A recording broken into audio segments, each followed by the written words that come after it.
Bonjour à tous et bienvenue sur la chaîne Pléiade. Alors tout d'abord, cette vidéo n'a pas pour objectif de vous rendre millionnaire, sinon je le serais déjà moi-même. Aujourd'hui, nous allons parler de l'histoire de deux hommes qui ont créé le plus grand monopole d'Internet à l'heure actuelle, ainsi qu'un conglomérat de sociétés très diversifiées. En 2022, selon les statistiques d'Internet LiveStats, il y aurait en moyenne 8,5 milliards de recherches par jour sur Google. Oui, le monde entier est client de la société Google. Que ce soit par le biais de Google Search, Chrome, Gmail, YouTube, Pixel ou encore Waze, nous utilisons tous l'écosystème Alphabet. Nous apprécions sa qualité, sa gratuité, son accessibilité, mais surtout le fait que ce soit très souvent la solution la plus mise en avant sur Internet. Alphabet est un groupe de sociétés employant plus de 179 000 salariés dans le monde et est présent sur tous les continents, sauf celui-là évidemment. Et encore, j'en sais rien, il y a forcément des gens qui utilisent Google en Antarctique. Pour ce qui est de la cotation, Alphabet est principalement coté en bourse à New York sur le Nasdaq. Le Nasdaq est un marché boursier composé majoritairement de sociétés dans le secteur de la tech, le secteur des technologies. La société est décrite comme une société dite à forte croissance par les investisseurs. Par exemple, en 2023, le chiffre d'affaires est de 300 milliards de dollars avec une croissance de 8% par rapport à 2022. Ce qui est évidemment une belle statistique de croissance quand on imagine que ce chiffre a pu être atteint les années précédentes. Alphabet est dirigé depuis 2019 par Sundar Pichai, dirigeant de la filiale Google depuis 2019 et salarié depuis 2004. Une personne de confiance pour les fondateurs, dont d'ailleurs l'un des deux, Larry Page, était PDG de Google jusqu'à la prise de fonction de Sundar Pichai. En parlant des fondateurs, qui sont-ils et comment ces deux empereurs d'Internet, et même du monde si on le regarde, évidemment le classement du Forbes, ils font partie des plus grandes fortunes du monde, comment ces deux personnes ont pu mettre en place ce monopole?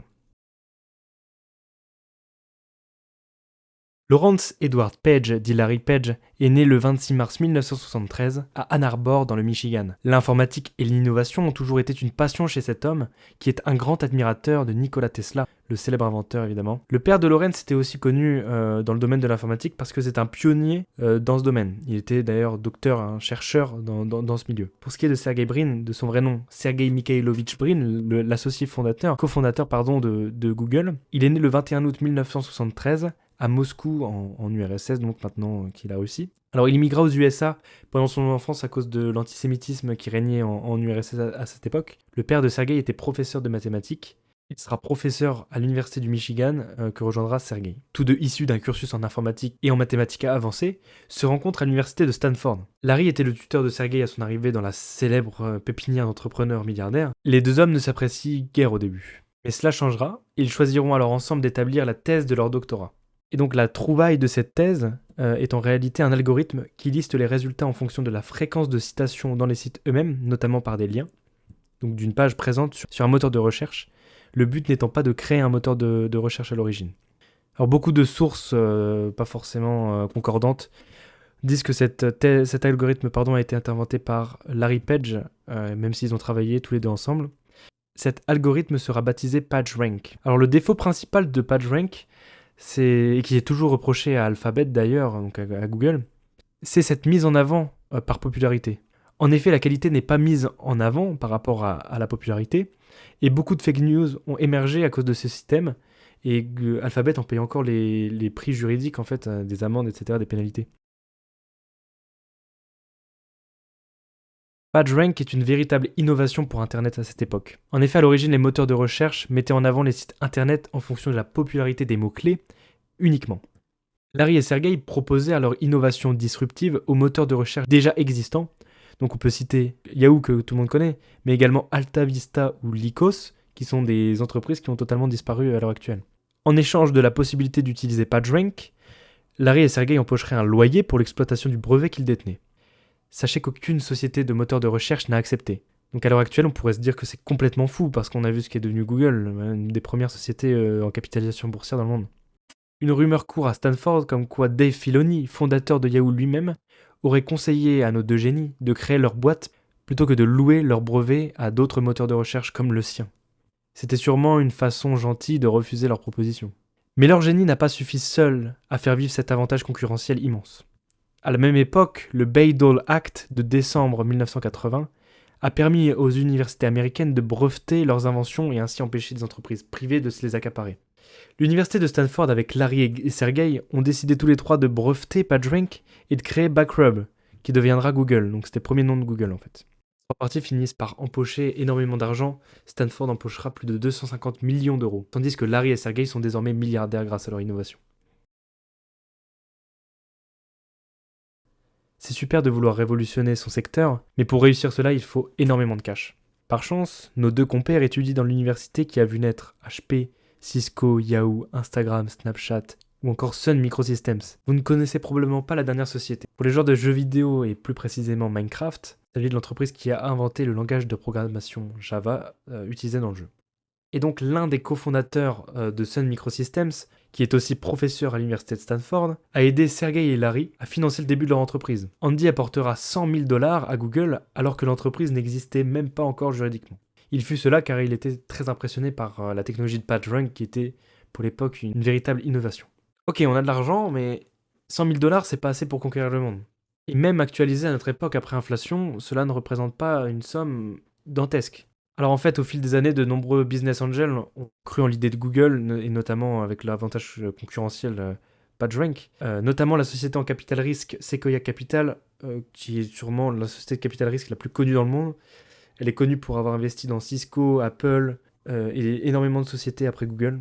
Alors maintenant que nous avons l'idée, une société qui existe juridiquement, les fonds pour la faire vivre, et que notre produit commence à fonctionner et même à dépasser nos attentes, en l'occurrence ici je parle du moteur de recherche le plus utilisé dans le monde, comment continuer de grandir?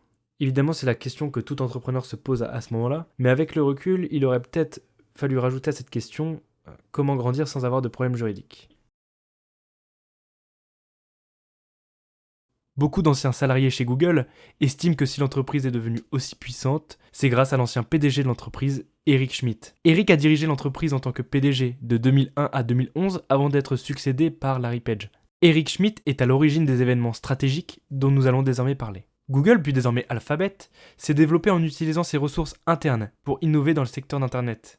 Nous pouvons qualifier cette stratégie de croissance interne. En effet, Google Search, par le biais de la publicité générée par Google Ads, étant une véritable machine à cash, Alphabet a pu se diversifier. Tout d'abord en lançant de nouveaux produits comme Gmail, Google Drive, Google Play, toute la suite Google finalement. En réalité, et comme nous le savons déjà, la croissance était plutôt conjointe, avec une stratégie de croissance externe qui a consisté à racheter des entreprises différentes de l'activité de Google, comme YouTube ou encore Android. L'achat d'Android a permis à Alphabet de créer ses propres smartphones. Quant à YouTube, Google a permis à la plateforme de rester numéro 1 dans le monde. Alphabet a énormément investi à long terme dans des entreprises déjà développées. Pour cela, elle a utilisé sa filiale Capital G, anciennement Google Capital. Alphabet a investi dans des entreprises assez matures comme Airbnb, Strip, Lyft, Snapchat, mais également dans des startups, avec une autre filiale, Google Ventures. Parmi les investissements de Google Ventures, on peut citer Uber, Lime, DocuSign ou encore Duolingo. Avec sa filiale Calico, Alphabet s'est exposé au marché de la santé. Sergey Brin, par le biais de cette entreprise, a décidé de rendre l'humain immortel.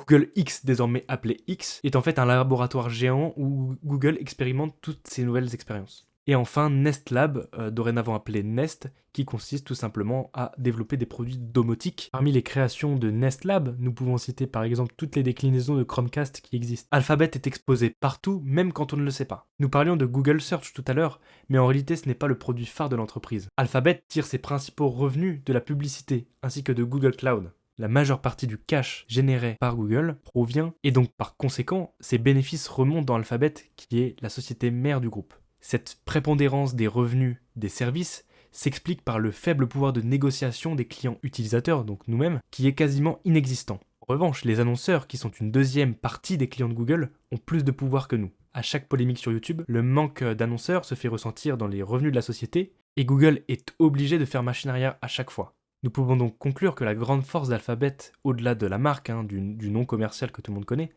reste son écosystème, qui à l'instar de Microsoft ou Apple, nous limite dans nos choix de produits de substitution. Je pense notamment à la suite de Google avec Gmail, Drive, Meet, Google Agenda, qui sont tous interconnectés.